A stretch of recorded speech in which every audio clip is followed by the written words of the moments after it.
औज़ुबिल्लाहि मिनश्शैतानिर्रजीम बिस्मिल्लाहिर्रहमानिर्रहीम। मुजव्ज़ा बिल जिसमें as restriction की जा रही है कि 18 साल से कम उम्र अफराद जो है वो इस्लाम कबूल नहीं कर सकते, इसके लिए बड़ा अजीब व गरीब सा अंदाज़ अपनाया गया है कि एडिशनल सेशन जज उसका इंटरव्यू करेगा 3 माह के लिए। जिस मज़हब को वो छोड़ कर जा रहा है उस मज़हब के यानी इस्लाम के आलिम दीन के पास उसे भेजेगा, फिर उसका इंटरव्यू करेगा। अगर वो सेटिस्फाइड होगा तो उसको इजाज़त मिलेगी।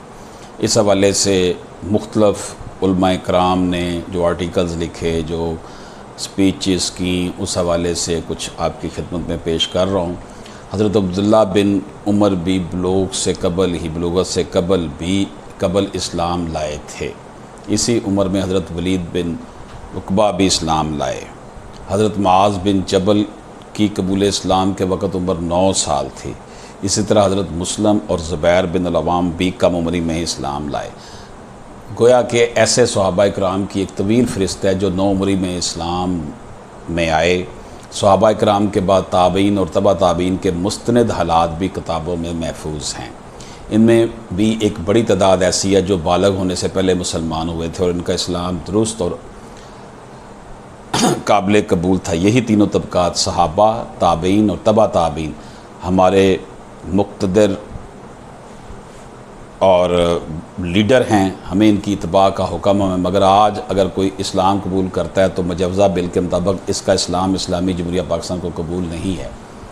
इसे पैगाम है कि वो बदस्तूर कुफ्रिया माहौल में रहे, कुफ्र के शायर अख्तियार किए रखे, तारीकियों में भटकता रहे, झूठे खुदाओं के सामने झुकता रहे, नापाक खाना खाता रहे, हराम पीता और पहनता रहे, अल्लाह और रसूलुल्लाह सल्लल्लाहु अलैहि वसल्लम के साथ दुश्मनी जारी रखे और अगर मरकर जहन्नम का ईंधन बनता है तो बन जाए। मगर इसे अल्लाह ताला को माबूद वहदहू ला शरीक मानने, नबी पाक सल्लल्लाहु अलैहि वसल्लम को आखिरी और सच्चा रसूल तस्लीम करने, कुरान पाक की को बरहक किताब जानने, खाना काबा की तरफ मुँह करने और जो बुज़ुर्गान दीन हैं, दीन के पेशवा हैं, उनको अपना आइडियल बनाने, मुसलमान कम्युनिटी में शामिल होने, अंधेरों से रोशनी की तरफ आने और इस्लाम के दामन अमन में पनाह लेने की इजाज़त नहीं है।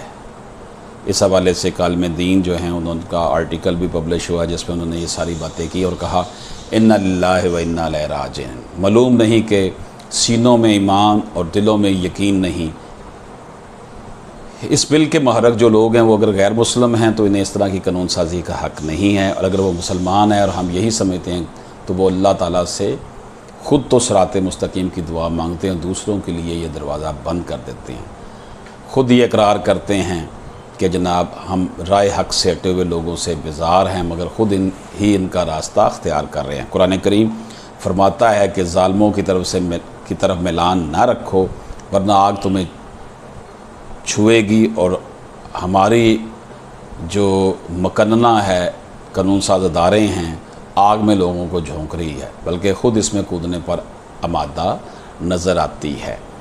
अगर कम उम्रों को इस्लाम कबूल करने पर पाबंदी है तो बड़ी उम्र के लोग तो इस्लाम कबूल कर सकते हैं। अब फ़र्ज़ कीजिए एक बड़ी उम्र का शख्स इस्लाम लाता है और इसके छोटे बच्चे भी हैं, तो इस बिल की रूह से 2 बच्चे गैर मुस्लिम ही रहेंगे और इन्हें मुसलमान होने के लिए 18 बरस का इंतज़ार करना होगा।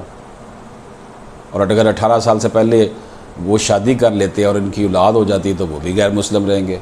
18 बरस तक पहुंचने के बाद ये ज़मानत नहीं कि वो इस्लाम कबूल कर सकेंगे, क्योंकि इस उम्र के बाद भी इस्लाम कबूल करने के लिए कुछ ऐसी सख्त और कड़ी शर्तें रखी गई हैं जिनकी रूह से इस्लाम कबूल करना मुमकिन नहीं तो सख्त मुश्किल ज़रूर है। चनाचे बिल के मुतल्लक शनीद ये है कि 18 साल से ज़ायद उम्र का कोई शख्स मज़हब तब्दील करना चाहे तो सबसे पहले वो जज को दरख्वास्त देगा। जज दरख्वास्त मसूल होने के बाद 7 यौम के अंदर इंटरव्यू की तारीख़ मुकर्रर करेगा। इसके बाद मजहबी स्कॉलरों से इसकी मुलाकात का एहतमाम करवाया जाएगा। फिर इसे 3 महीने तक मज़हब के तकाबली मुताले का वक़्त दिया जाएगा। इसके बाद भी अगर वो मज़हब तब्दील करने पर आमादा रहे तो इसे कबूल इस्लाम की सन दे दी जाएगी। इसका मतलब ये हुआ कि अब मज़हब की तब्दीली सिर्फ सरकारी सतह पर ही मुमकिन हो सके, और जो लोग अदालती तरीक़ाकार से नावाकिफ़ हों या जिन्हें आसानी से ये सहूलत मैसर ना हो, या जो लोग इस चक्कर में पढ़ना ही ना चाहते हों, तो वो इस्लाम फिर कबूल नहीं कर सकते। उस अदालती निज़ाम के हवाले से दीन इस्लाम को जो है ना वो उस दीन उसके हवाले किया जा रहा है जिस अदालती निज़ाम में रिश्वत, सिफारिश और जिसके हर जाने वाला चीफ़ जस्टिस यही कहता है कि जनाब इस मुल्क में कोई निज़ाम अदल नहीं है, 25-30 साल एक आम केस को होने को लग जाते हैं। तो ये एक इंतहाई अजीबोगरीब किस्म की स्टोरी बनाई गई है और इसे मुजवज़ा बिल का नाम दिया गया है, और इसकी कोई भी अक्ल समझदार शख्स इसकी हमायत नहीं कर सकते। हम इस बिल को जो है वो मंजूर होने नहीं देंगे। सिविल सोसाइटी और वकला जो हैं, इस तरह की अजीबोगरीब जो है ये इस्लाम की रूह के ख़िलाफ़ है। नबी पाक सल्लल्लाहु अलैहि वसल्लम के दौर में ऐसी कोई बात नहीं की गई कि जिसको ये प्रेसिडेंट बना सके। अल्लाह पाक करम फरमाएगा, कभी जो तेरे दिल से जमाल मुस्तफ़ा गया, खुदा गवाह हाथ से तेरा खुदा गया, मोहब्बतों की बज़्म में मोहब्बतों की बात कर, तू शहद शहद हलावतों की बात कर, ये बू जहल की कौन तुझे हरकतें सिखा गया। कभी जो तेरे दिल से जमाल मुस्तफ़ा गया, खुदा गवाह हाथ से तेरा खुदा गया।